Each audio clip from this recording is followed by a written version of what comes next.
کبھی کتابوں کی خوشبو آتی تھی، جہاں علماء رات کو چراغ جلا کر لکھتے تھے، جہاں دنیا کے کونے کونے سے لوگ علم لینے کے لیے آتے تھے، مگر پھر ایک دن اسی شہر کی گلیوں میں خون بہنے لگا، کتابیں آگ میں جلنے لگی، علماء کی آوازیں ہمیشہ کے لیے خاموش ہو گئی۔ اس شہر کا نام تھا بغداد، دنیا کا سب سے عظیم شہر، اور یہ اس کی آخری رات تھی۔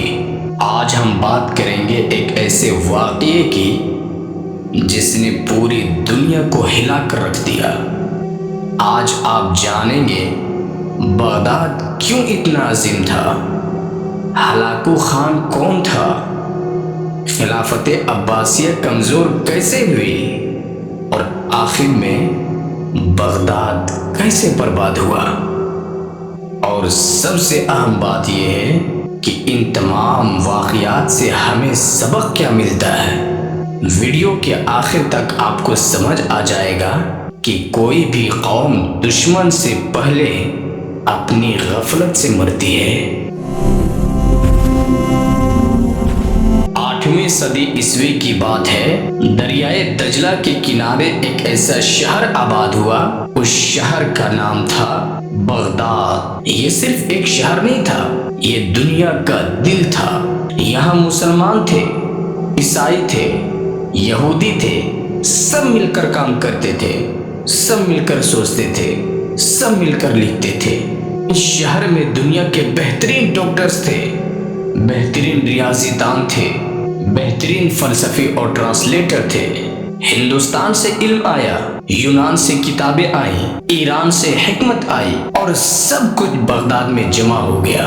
اگر اس وقت کوئی پوچھتا تھا کہ دنیا کا سب سے روشن شہر کون سا ہے، تو جواب ایک ہی ہوتا تھا، بغداد۔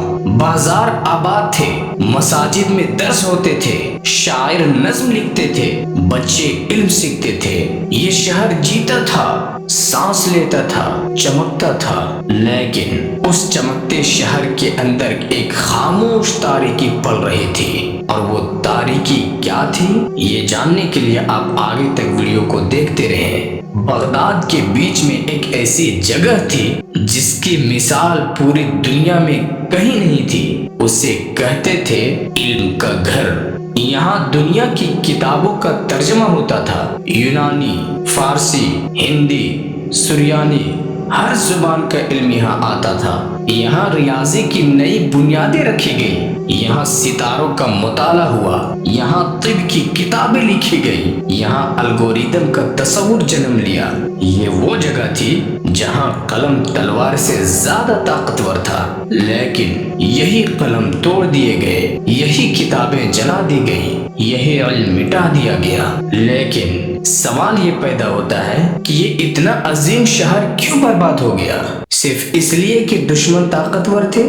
نہیں، ہرگز نہیں۔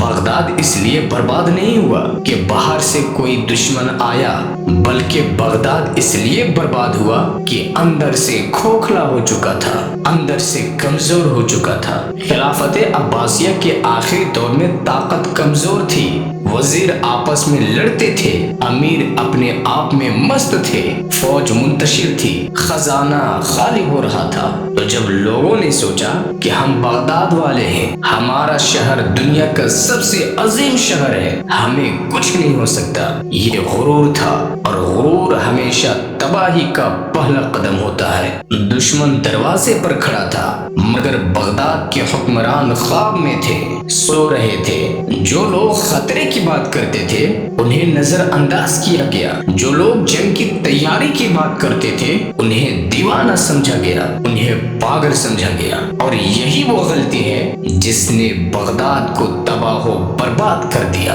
ابھی تک آپ نے جانا کہ بغداد کتنا عظیم تھا اور وہ کیسے کمزور ہوا، مگر اب اصل طوفان آنے والا ہے، وہ طوفان جس کا نام تھا ہلاکو خان۔ ہلاکو خان چنگیز خان کا پوتا تھا، منگولوں کے خونی خاندان سے تعلق رکھتا تھا۔ منگول کوئی معمولی فوج نہیں تھی، وہ گھوڑوں پر اڑتے تھے اور بجلی کی طرح حملہ کرتے تھے۔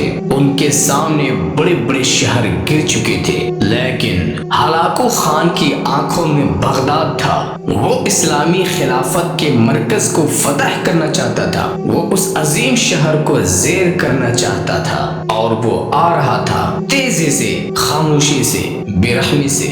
ہلاکو خان نے بغداد پر حملہ کرنے سے پہلے خلیفہ کو خط بھیجا۔ اس خط میں لکھا تھا، ہتھیار ڈال دو ورنہ انجام تم خود دیکھ لو گے۔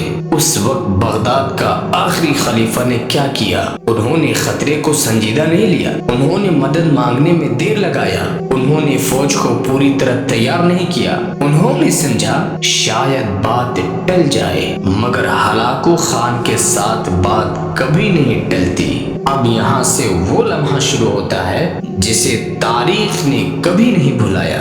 بغداد کا محاصرہ شروع ہو رہا ہے۔ 1258 عیسوی میں منگولی فوج نے بغداد کو چاروں طرف سے گھیر لیا۔ شہر کے اندر خوف پھیل گیا، لوگ کانپ رہے تھے، مائیں اپنے بچے کو چھپا رہی تھی، علماء اپنی کتاب سمیٹ رہے تھے، لیکن اب بہت دیر ہو چکی تھی، اور پھر دنیا کا سب سے بڑا جنگ شروع ہوا۔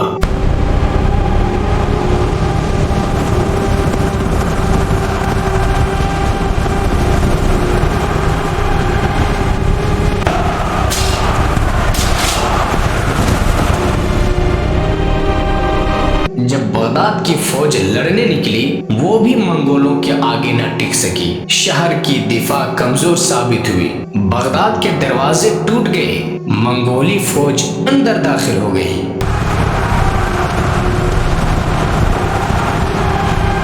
1258 عیسوی میں پورا بغداد جل رہا تھا۔ 500 سال کی تہذیب ایک ہفتے میں جل کر راکھ بن گئی، علماء شہید کیے گئے۔ وہ کتابیں جو سینکڑوں سال میں لکھی گئی تھی، وہ علم جو نسلوں نے محفوظ کیا تھا، وہ سب کچھ ایک لمحے میں ختم ہو گیا، اور بغداد ہمیشہ کے لیے خاموش ہو گیا۔